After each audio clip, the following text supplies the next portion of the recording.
अस्सलाम वालेकुम। My novel collection पर हम आप सबको खुशामदीद कहते हैं। अगर चैनल पर पहली बार आए हैं तो चैनल को सब्सक्राइब करके बेल नोटिफिकेशन को ऑन कीजिए। चलते हैं, इस नॉवल को स्टार्ट करते हैं। Episode number 21। जो लोग वीडियो को लाइक नहीं करते उनसे रिक्वेस्ट है कि वीडियो को लाइक कीजिए अगर आप लोगों को ये नॉवल अच्छा लग रहा है। नहीं तो हमारा भी इंटरेस्ट इस नॉवल को अपलोड करने और लंबी वीडियो देने में नहीं रहता अगर आप लोग इंटरेस्ट शो नहीं करेंगे तो। चलते हैं, एपिसोड को रीड करना शुरू करते हैं। स्टडी का दरवाज़ा धार से खोलती वो अंदर दाखिल हुई थी, जहां सामने ही उसे जकवान के सामने सोफे पर बैठी खोला नजर आई थी। न जाने वो क्या बात कर रही थी कि अनायशा को अंदर आते देख वो फौरन खामोश हुई थी, जबकि अनायशा को ये बात मज़ीद दबा गई थी। वो दोनों को घूरती पूरे हक के साथ जकवान के साथ निहायती करीब पर विराजमान हुई थी, जहां खोला का मुंह उसका ये इस्तेहकाक देखकर खुल गया था। वहीं जकवान ने निहायत ही दिलचस्पी से अपनी सरपरी सरदारनी की ये हरकत देखी थी। क्या हुआ? आप लोग खामोश क्यों हो गए? क्या कोई बहुत पर्सनल बात चल रही थी? अनायशा ने चबा चबा कर बोलती। खोला को ऐसे देखा था जैसे उसकी आंखों से ही निकल जाएगी। जी, बहुत अहम बात चल रही थी। आपने डिस्टर्ब कर दिया। जकवान को उसकी ये जलन बहुत मजा दे रही थी, इसीलिए जानबूझकर बोला था, मगर उसकी आवाज़ बहुत धीमी थी। होला तक नहीं पहुंच पाई थी, सिर्फ अनायशा ने ही सुनी थी। वो गुस्से में उसके इतने करीब आन बैठी थी कि जकवान की सरगोशी और गर्म सांसों का लम्स वो मजीद लाल हुई थी, जबकि सामने बैठी होला उन दोनों को नाराजगी में भी एक दूसरे के साथ इतनी अच्छे से बात करता देख जी जान से जल चुकी थी। तो ठीक है, कैरी ऑन। मैं जा रही हूँ सरदार साईं। अनायशा को उसकी बात मजीद आग लगा गई थी, मगर उसके उठते से पहले ही जकवान उसका हाथ थाम गया था।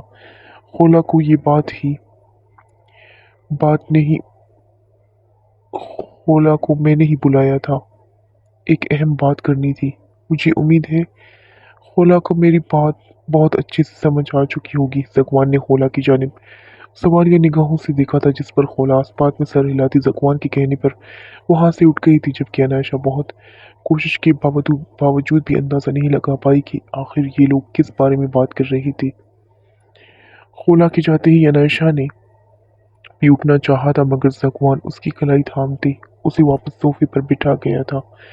उसकी गोद में सर रखता नींद दराज हो चुका था, जबकि अनायशा कुछ लम्हे के लिए अपनी सांस रोक गई थी। ये क्या हरकत है? जकवान जतुई। अनायशा जरा सी हिल भी नहीं पाई थी। उसका दिल बुरी तरह धड़कने लगा था। उस शख्स की गुर्बत उसके लिए जानलेवा थी।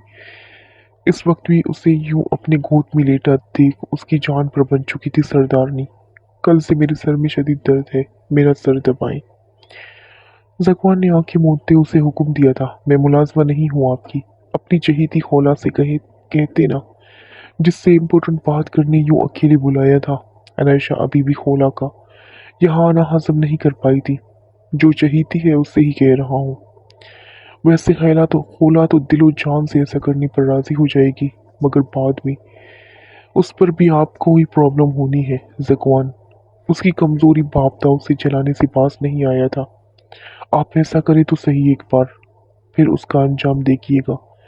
अनायशा उसका सर दबाने की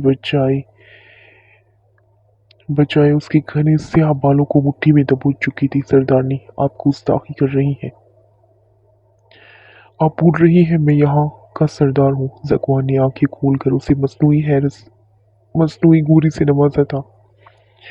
आप मेरी गोद से हट रही हैं या मैं आवाज देकर शबनम को बुला लूं? उसमें उसे मैं दरवाजे से बाहर ही खड़ा करके आई हूँ। अनायशा जल्द से जल्द उस शख्स को पिघलाती गुर्बत से दूर जाना चाहती थी। वो आहिस्ता आहिस्ता अपने सरदार की असीर हो रही थी, जो कि वो नहीं चाहना जो कि वो नहीं होना चाहती थी। वजी नकूश, बड़ी बड़ी खूबसूरत आंखें, घनी मूंछों तले एक दूसरे में बेवस्त, अनाबी स्याही माइल लब और खड़ी मगरूर नाक, वो देवताओं जैसा हुस्न रखने वाला اپنی شخصیت کے سحر سے واقف تھا۔ عنائشہ اسے دیکھتی اپنے دل کی دھڑکنیں قابو میں نہیں رکھ پاتی تھی، اسی لیے وہ جلد از جلد یہاں سے اٹھ جانا چاہتی تھی، مگر آج تک اس کے سردار نے اس کی کبھی چلنے دی تھی جو اب چلنے دیتا۔ زکوان ویسے ہی لیٹے لیٹے اس کی گردن پر اپنی ہتھیلی جما تھا، اسے اپنے اوپر جھکا گیا تھا اور اس کے ہونٹ اپنے گال پر رکھ دیے تھے۔ عنائشہ نے بوکھلا کر منہ کھولنا چاہا تھا، جس کی وجہ سے زکوان کے گال پر اس کے گداز ہونٹوں کا لمس واضح تھا۔ زکوان نے کل رات جس اذیت میں گزاری تھی، اس وقت اپنی سردارنی کی اس دل فریب غربت میں وہ ہر اضطراب اور بے چینی بھولنے لگا تھا۔ سردارنی، جب آخر میں میری ہی ماننی پڑتی ہے تو مجھ سے ہر بات بے بات الجھتی کیوں ہے؟ زکوان، اس سے پہلے کہ اس کے ہونٹ سے کہیں مہر لگوا تھا، عنائشہ اس کے ماتھے پر اپنا ہاتھ رکھ چکی تھی۔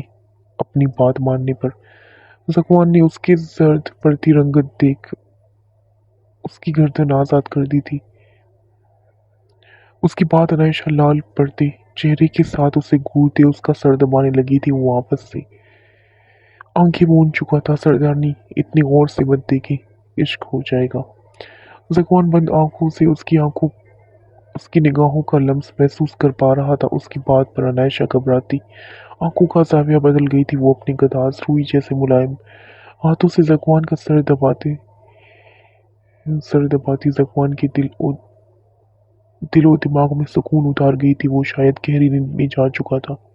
وہ بنا رکے ساتھ ساتھ سر اب بھی دبا رہی تھی جب زکوان نے کروٹ لی اور اس کی جانب اس کی سانسوں کا لمس اپنے پیٹ پر محسوس کرتے عنائشہ کانپ گئی تھی۔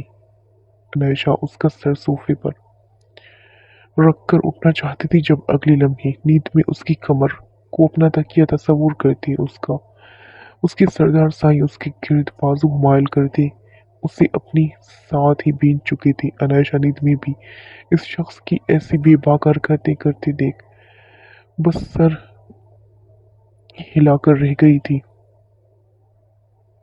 عنائشہ کو یوں ہی اس کا سر گود میں رکھے اس کی نیند میں بھی تھامی گئی مضبوط گرفت میں قید کافی دیر گزر چکی تھی، مگر اس کے سردار سائیں کو دیکھ کر کہیں سے بھی اندازہ ہو پا رہا تھا کہ وہ کب جاگنے کا ارادہ رکھتا تھا، مگر کہیں نہ کہیں اندر دل کے کسی کونے میں عنائشہ کو بھی سکون سا اترتا محسوس ہوا تھا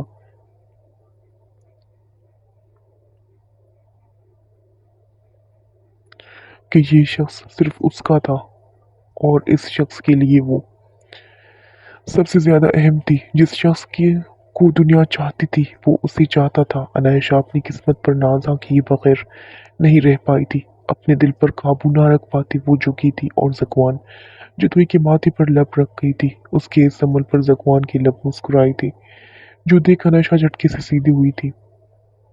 تم جاگ رہے تھے؟ زکوان جتوئی۔ عنائشہ شرم و خفت سے لال پڑتی اس کا سر اپنی گود سے ہٹانے کی کوشش کرنے لگی، جو اب واپس سیدھا لیٹا اسی شوق نگاہوں سے گھورے جا رہا تھا۔ عنائشہ اس کے انداز پر شرم سے دوری ہو چکی تھی۔ نہیں تو میں سو رہا تھا، نہایت ہی معصوم سے جواب دیا تھا۔ تم میری سوچ سے بھی کہیں زیادہ چالاک ہو زکوان جتوئی، عنائشہ نے تب کر کہا تھا۔ آپ بے پناہ حسین ہے سردارنی صاحبہ، ویسے میرا غصہ ابھی بھی قائم ہے۔ زکوان اس کے گال چومتا اس کی گود سے سر اٹھا چکا تھا۔ اس کے اٹھتے دیکھ ہی عنائشہ ایک سیکنڈ کی بھی دیر لگائے جلدی سے اٹھ گئی تھی۔ زکوان نے اس بار اسے نہیں روکا تھا، مگر وہ جیسے ہی دروازے تک پہنچی زکوان کی آواز نے اس کے قدم جکڑ لیے تھے۔ مجھے اندازہ نہیں تھا کہ آپ اتنی اچھی سے سر دباتی ہیں۔ اب تو میں روز ہی آپ کی یہ خدمت حاصل کرنا چاہوں گا سردارنی۔ ویسے آج کی تقریب میں آپ کا ڈریس آپ کے روم میں پہنچا دیا گیا ہے، میری مرضی کے مطابق تیار ہو جائیے گا، ورنہ میں ایسا خود کر دوں گا۔ زکوان نے ہمیشہ کی طرح اسے نرم لہجے میں کہنے کے ساتھ ساتھ آخر میں وارن بھی کیا تھا، جبکہ عنائشہ پلٹ کر اس کی بے باک نگاہوں کا وار سہتی وہاں سے نکل گئی تھی۔